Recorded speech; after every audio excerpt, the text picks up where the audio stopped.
చూడవు అని అడిగాను.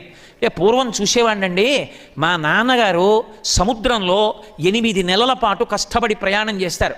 మా నాన్నగారు వెళ్ళినప్పుడు కాయగూరలు పళ్ళు అన్నీ కూడా పెద్ద బాక్స్లో పెట్టి పెడతాయి షిప్లో.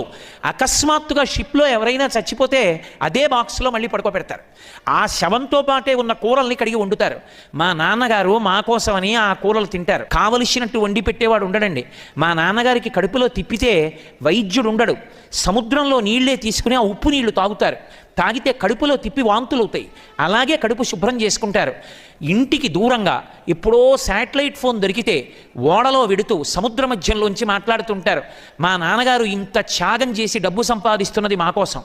అటువంటి మా నాన్నగారు నన్ను ఒకటి అడిగారు, ఒరే నువ్వు ఐఐటీలో చదువుతుండగా నాకు చూడాలనుందరా అని అడిగారు. అంత కష్టపడిన మా నాన్నగారు సంతోషించేటట్టు నేను ఐఐటీలో సీట్ రావాలని, ఆ సీట్ వచ్చే వరకు టీవీ చూడనని శపథం చేశానండి. అందుకు